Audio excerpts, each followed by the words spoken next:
Maybe you've got contract negotiations coming up. Management took quite a bit away from us in the last contract. Or you're fighting to save jobs. How are you going to stop an international corporation? And you're trying to get other members involved in the fight.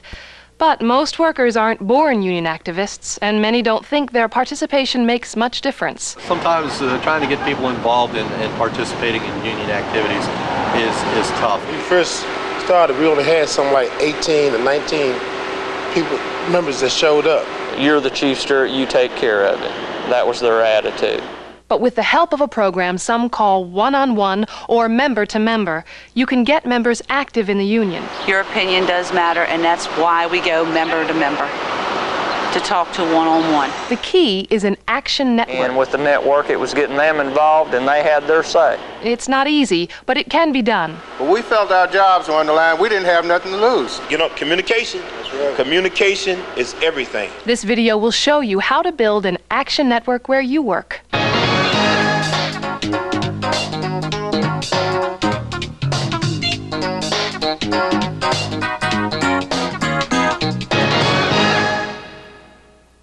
The Action Network lets us communicate quickly with our members.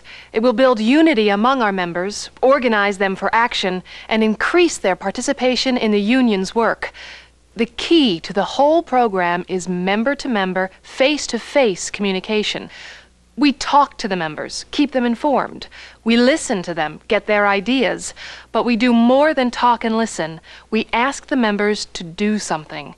That's important, because asking them to do things gets them involved in the union, gets them ready for action, and builds the union's power. This kind of one-on-one communication takes some training on the issues you'll be dealing with. And you'll need some practice answering, yeah, but... You know, you ask someone to get involved and they say, yeah, but... Ben has had some of that training. Let's see how he handles Larry's yeah, Larry, buts. how's it going? Hey, not bad. How you doing? Good. Good. Listen, I missed you at the last union meeting. I thought you said you were going to come. Yeah, it's always the same people doing the talking. And they're always talking about stuff that doesn't matter to me. But contract negotiations begin soon. You care about that, don't you? Well, sure. I'd like to keep management from screwing us. Good. Because they want to cut our health plan. And I know you care about that. Well, yeah, I hurt my back last year.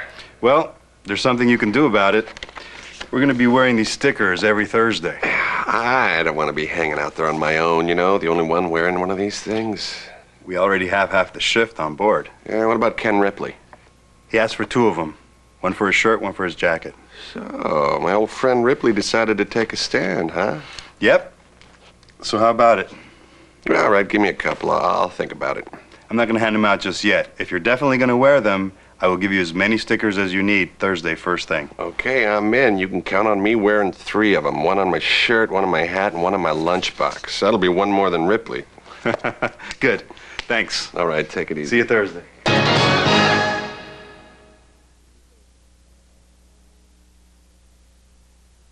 The first step in building your member-to-member action network is to pick a coordinator and get some of your key people together to recruit canvassers like Ben. These could be stewards and other members who know how to get things done. Jerry is the overall coordinator of this action network. He recently learned about member-to-member networks at the International Union's Teamster Leadership Academy. The coordinator can be a local officer or a business agent, a chief steward, anyone the elected leadership chooses. You'll also need coordinators for each large workplace. Now, I've asked Denise here to be coordinator for the Fulton Street location, where you all work.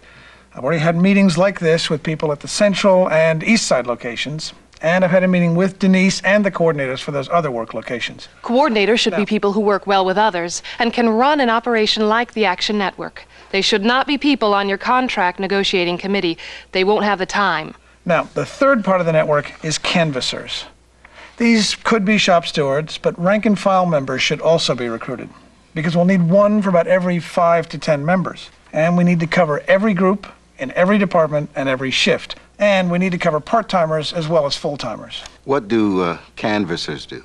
Well, it's their responsibility to contact about 5 to 10 members face-to-face, one-on-one, to give them information about contract negotiations, for example, or to alert them to an action or a meeting, or to find out what's on their minds. Once the network is set up, communications runs both ways, and it can happen quickly. It's a nice charge, Jerry, but who's going to be the canvassers? Well, when do we start figuring that out? Let's map out Fulton Street. Well, there's the inside area, there's the drivers. And there's the office, that's it. Okay. Now, we'll need a canvasser for every 5 to 10 members in each department. How many inside people are there? About 16 or 17 on my shift, and there's a night shift too. That's a smaller crew, maybe 7. All right, so we'll need 1 canvasser for the night shift and 2 for the day. Who can canvass the day shift? How about me and Juan? He's a strong union member, and we've got a lot of Spanish speakers on my shift. Between Juan and me, we can cover everyone. Okay. All right. Now, your first job is going to be to ask Juan to be a canvasser with you. Now, what about the night shift? Who can we get there? It's a much smaller shift. Why can't Juan and I cover it? Because you don't work that shift. And you need time to talk to each member in your area one-on-one. In person. Right. That's what makes the network work. Real discussions, member to member. Well, how about Teresa Wilson? She works the night shift. I think she'd do it. Does the people on that shift respect her? Yeah, they go to her for advice. Okay. Denise, it's up to you to recruit her. Okay. Now, who can we get to be the canvasser in the office area? We don't really have any strong people in the office. They weren't happy with our last contract. Well, I could do it. Even though I don't work in the office, I work the day shift, same as those folks. And I know some of them. Yeah, but how would you talk to them one-on-one? I carpool with 3 of them. That covers almost half. Well, that's okay for now. But I want you to work yourself out of this job. What do you mean? I want you to look for a good person in that department who can take over for you. It's better to have someone who works in the department, who's there every day. Makes sense. Okay? Now, how many drivers have we got? 10, 12. I think we've got another problem there. The drivers work staggered shifts. 3 or 4 report 1 hour, or 3 or 4 the next. That's right. I don't know how you can cover them one-on-one. They're never together in one place at one time. They don't eat lunch together like the inside people. They're out on the road.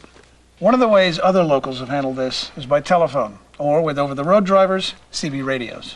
I thought you said the whole point was to contact each person face-to-face. Well, that's what works best.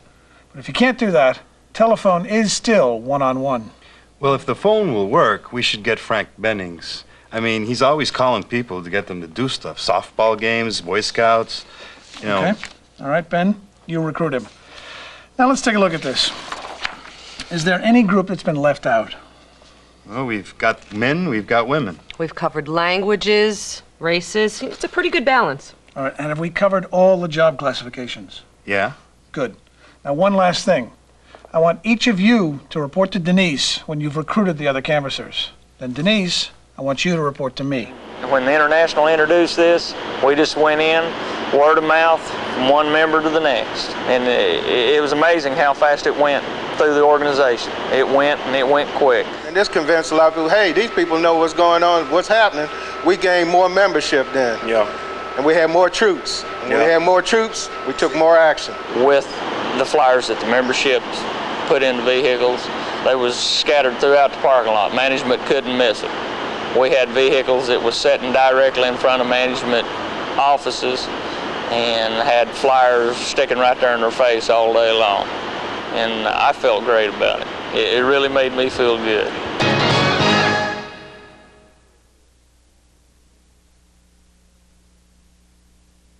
Okay, you've got your action network set up. You've made your canvasser assignments, and your canvassers are trained and prepared. Now you're ready to test your system, to have your canvassers make their first contacts. At first, keep it simple. This makes it more likely you'll get participation even from those members least likely to get active. Linda, how's it going? Oh, you know, same old, same old. Waiting for the weekend, huh? TGIF. Well, you probably know contract talks are coming up. Yeah, so I've heard. And we are anxious to keep everyone posted, so I'm checking with everyone in the office to make sure the union has their correct address and phone number. Is this right for you? Yeah, that's it. Good. Do you have another minute? I'd like to ask you to do a little something else for me. What's that? The negotiating committee wants your thoughts on the contract, what the problems are, how we can improve things. That's why the Action Network wants you to fill out this survey. Oh.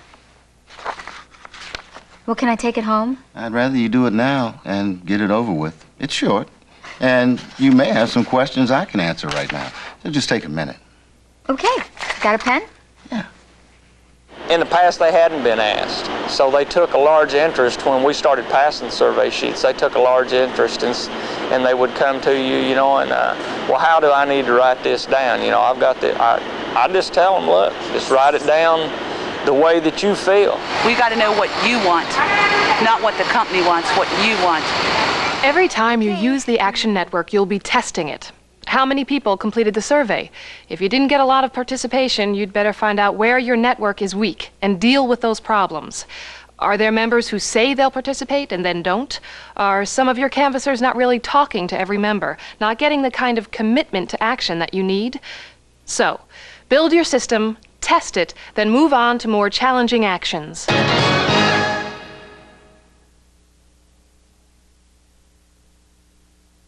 We've talked a lot about the responsibilities of canvassers as they contact the membership. The coordinators who supervise the canvassers have responsibilities too. They need to check regularly with their canvassers, keep them on track, help with problems. Thursday is sticker day at Fulton Street. Are you people ready, Ben? My people are solid. What do you mean solid? They said they'd do it. Everybody convinced you. No doubts? Well, everybody but a couple of people. One guy told me he'd probably do it. One I never spoke to, but his best buddy's with us. And... You'd better double check both of them. Okay. Yeah, I will. But the rest are ready. I had to stop a few of them from wearing the stickers right away. Great. What about the office? Well, I got 4 out of 7. One was out sick, one on vacation, and Walter Jennings wouldn't do it. Oh, right. You told me about this yesterday. What should we do about that? I found someone from the office to take over for me, Liz Dixon. She'll do the follow-up. I mean, she knows the people better than I do, and she's there every day. Good. Then we'd have the whole group covered. How'd you get her to do it? I convinced her that the best way to make sure people in the office get a say in bargaining is to get involved.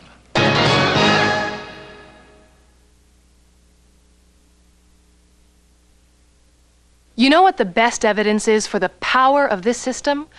Employers use it against us. They do. Yeah, the supervisors tend to corner you one-on-one. They want to know what your feelings are on a subject, how you feel about certain things. Some of them conduct their own surveys of employee attitudes before negotiations and use the results to undermine the union's negotiating position. That's why we've got to develop our own one-on-one, member-to-member network to keep member support. And to actively involve them in the process, to let them know that this is their contract. They need to fight for it. Our action network isn't limited to contract negotiations. We can organize the members for political action, for a lobby day at your state capitol, or a get-out-the-vote effort on election day. We can organize them for community action, like disaster relief or blood drives. And push comes to shove, we'll be ready to strike effectively. None of us wants to strike. It's the last resort. But it's more likely we can avoid a strike if we show the boss that we're organized and united. That's exactly what the member-to-member Action Network does. The final outcome, the superintendent is gone and we're still here. And as a result of the outcome, our members feel great about it. Right now they see a future. They see that they will have a future and they will be able to keep their jobs. I've been a steward for 15 years. Right at 15 years. I've been involved in 4 negotiations prior to this one. And you just don't know what it means to have the membership knowing what's going on and being able to put their input in. You've not got the whole monkey on your back to do by yourself. You've got everybody that's got their own input and they know what's going on and you know how they feel about it. Try it, it will work. It does work. That's how Teamsters are using the member-to-member Action Network. It can happen in your workplace too.